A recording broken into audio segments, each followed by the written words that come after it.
I'm here at the 2007 Film Festival, and today we're interviewing directors. Wait, hang on a second. Adam Shell.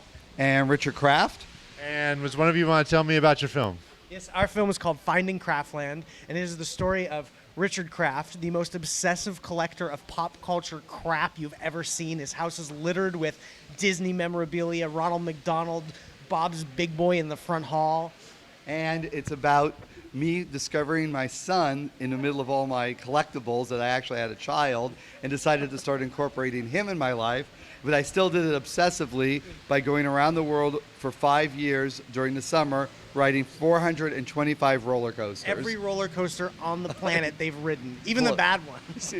And so the movie is a documentary about my son who lives in Oregon 2/3 of the year in a log cabin raising chickens, and 1/3 of his year traveling around the world with his wildly immature father. It's about basically how Nicky, his son, grew up and he didn't. That's the movie. Okay. Wait. So are you one of these people who has like newspaper and you can't get out of your apartment? No, those are crazy people. Oh, okay. Everyone who collects anything I don't collect, they're insane. But my stuff is normal. And it's tastefully arranged because I actually function as a grown-up. I'm a talent agent for film composers, Broadway composers, represent people like Danny Elfman, and I have like a real job. I am somewhat functional, occasionally. Somewhat. Yeah. It's the 4 hours a day he spends on eBay buying up all sorts of plastic objects from the 60s and 70s. That's the dysfunctional part. Yeah, the room filled with 1,000 board games might indicate something's out of balance. But they're tastefully organized in shelves. Yeah. So it's the best of all worlds. A crazy collector who's also anal compulsive. So it's really good. Okay, so people come into your house and your house is neat. You're saying your house is neat. My house is really neat. It's a real showcase.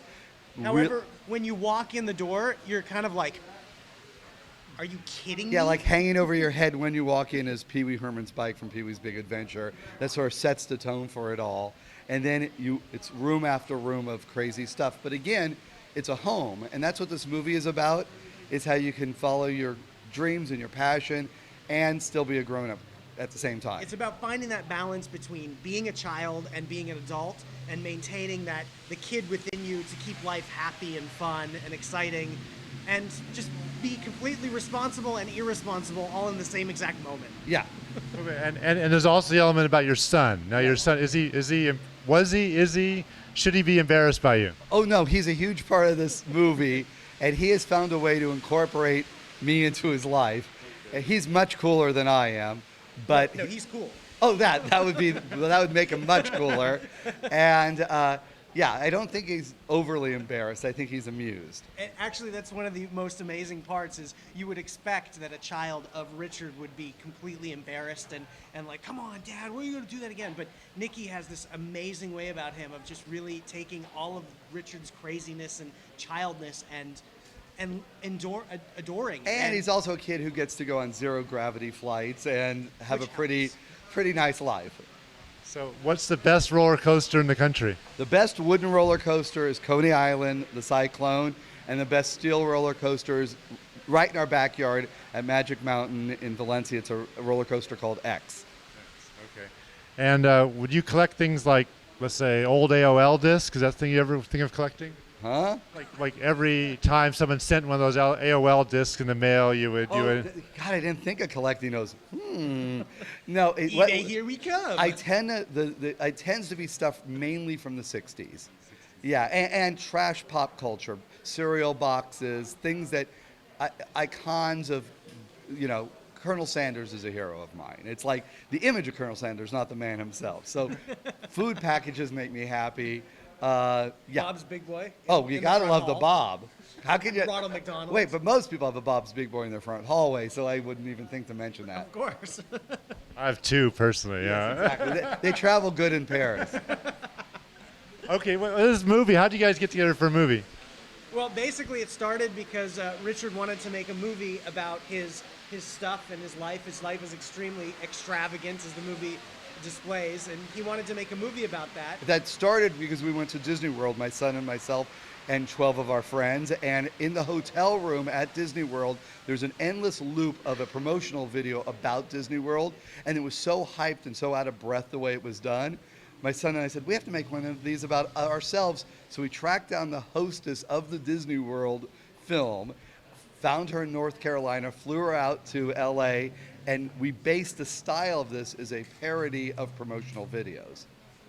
Is this a full-length feature or short? It's 70 minutes of joy.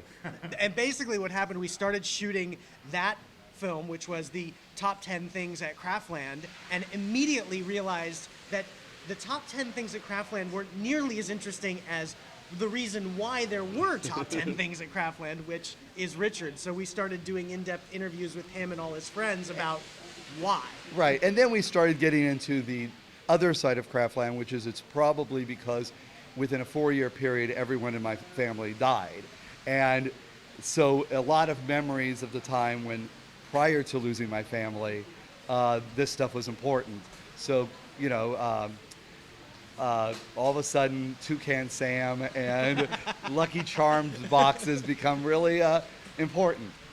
Okay, and this film is, what's your hope for this film? Is to not have people walk out of it today. So that, you know, you set your goals low enough, because you're not walking out, are you? I hope not. Okay, then we're fine. That's I mean, I pretty- have seen it a couple hundred times. That would be true. Actually, the movie was created as a film for, my son and I every year have very elaborate costume parties for our birthdays. Our birthdays are one day apart. And this year we had a premiere of this movie at Paramount Studios with 750 of our closest friends. And Only the close friends. Yeah, well, the people who didn't make the list. Anyway, Forget it. the point is, this was made to show at our birthday party and never be seen again. But the number of people who didn't know us, who were guests of guests, who said, this movie's strangely touching and comedic, and you should enter it in film festivals. So as a lark, we submitted it to this film festival, and it's raining, but we're here. Sounds really good. I have one more question. So you have more cereal boxes than friends, or more friends than cereal boxes? It's hard to differentiate sometimes. I actually, yeah, sometimes like frequently. You think? I think he has more plastic friends than real ones. That's for sure. Well, I do live in Hollywood, so.